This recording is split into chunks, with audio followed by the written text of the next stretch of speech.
Praise the Lord. ఈరోజు Good Friday మెసేజ్లో దేవుడు పలికిన మాటల్లో 7 మాటల్లో ఒక మాట నేను ధ్యానిద్దాం అనుకుంటున్నాను. ఆ మాట ఏందంటే, ఆయన సిలువ మీద ఉన్నప్పుడు తన తల్లి బాధ్యత యోహాను అనే శిష్యుడికి అప్పచెప్తాడు. చాలాసార్లు మనం ఏం చేస్తామంటే, మన సఫరింగ్‌లో మన బాధల్లో, మన సఫరింగ్‌లో మన గురించి మాత్రం మనం ఆలోచిస్తాము. వేరే వాళ్ళ పరిస్థితి ఏంటి అనేది అసలు మనకు ఆ మనసు కూడా రాదు. ఎందుకంటే మన సమస్యల్లోనే మనం తనామునకలైపోతుంటాం.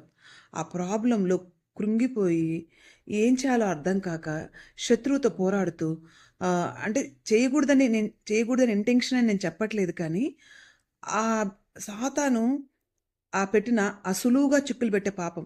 ఈ లోకంలో ఏ సమస్య మనల్ని ఏమి చేయలేదండి. మన తండ్రి ఆల్రెడీ సిలువలో ఆయన జయించి బాహాటంగా మన విజయోత్సాహము మనకిచ్చాడు. అంటే మనకు తెలుసు మన ఎండింగ్ ఏంటి దేవుడిలో అంటే, దేవుడు ఆల్రెడీ గెలిచాడు. మనం మనం ఆ గెలుపులో మనం కూడా పాలిభాగస్తులమని మనకు తెలుసు. కానీ డే టు డే యాక్టివిటీస్‌లో మన పరిస్థితి వచ్చినప్పుడు చాలాసార్లు ఇది మర్చిపోతాము. మర్చిపోయి చాలా భయపడిపోతాము. భయపడిపోయి ఆ సమస్యని మనం ధ్యానిస్తూ మన గురించే మనం అంటే ఎట్లా అంటే మనం మన మనకే జరిగింది, ఇంక మనం ఏమైపోతున్నాం, మన పరిస్థితి ఏంటో అన్నట్లే ఉంటాము. కానీ యేసయ్యకి లోక పాపం మొత్తం ఆయన మీద పడి ఆయన సఫర్ అవుతున్నప్పుడు ఆయన బాధ్యతలు ఆయన గుర్తొచ్చినాయి. బాధ్యతను కూడా నేను చెప్పను. ఇప్పుడు ఆయన ఆయన చనిపోతే ఆళ్ళ అమ్మ బాధ్యత, అంటే ఆళ్ళ అమ్మ వెళ్ళే సఫరింగ్స్ ఆయన అర్థం చేసుకున్నాడు కాబట్టి వాళ్ళ అమ్మని ఎవరో ఒకరికి అప్పచెప్పాలి అనుకున్నాడు. ఇలాంటి మనసు మనకు కూడా ఉండాలని దేవుడు అన్నీ మనకి భూమి మీద ఆయన ఏం చేసెళ్ళాడో అవన్నీ మనకు మాదిరి అండి. దేవుడు ఏంటంటే ఒక మనిషిగా ఆయన లోకానికి వచ్చినప్పుడు ఆయన ఏం చేశాడు అంటే ఆయన దేవుడు కాబట్టి చేశాడు కాదు. ఆయన ఏది చేశాడో అది మనం చెయ్యాలని దేవుడు ఎక్స్‌పెక్ట్ చేస్తూ ఆ మార్గాన్ని మనకు వదిలేసి ఎళ్ళిపోయాడు. మనం కూడా మన ఎదుటి వాళ్ళ సమస్యలని అర్థం చేసుకొని, మన సమస్యలు ఉన్నాయి నేను కాదనను.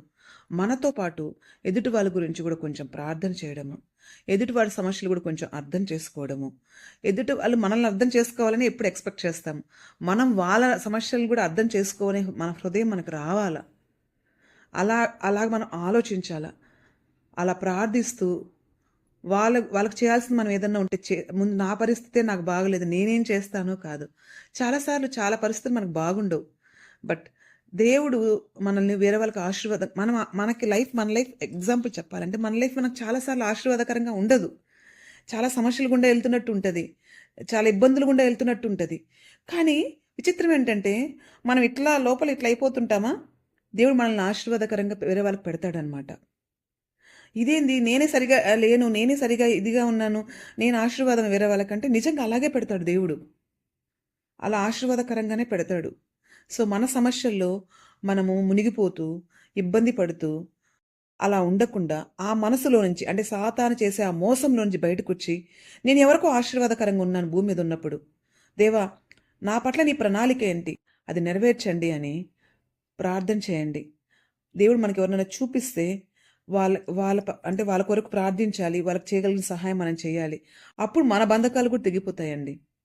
నేను ఎప్పుడైనా నా జీవితం నా మట్టుకైతే ఎప్పుడైనా నేను ఏదన్నా బాగా బాధలో ఉండి దేవుడిని అంటే ఎందుకు ఇలా జరిగింది, అసలు ఏం జరుగుతుంది అనుకున్నప్పుడు వెంటనే దేవుడు ఏం చేస్తాడు తెలుసా అండి? నేను దేవుడిని నమ్ముకున్న రోజు నుంచి వేరే సమస్యతో ఉన్న వాళ్ళు ఎవరో నాకు ఫోన్ చేస్తారు.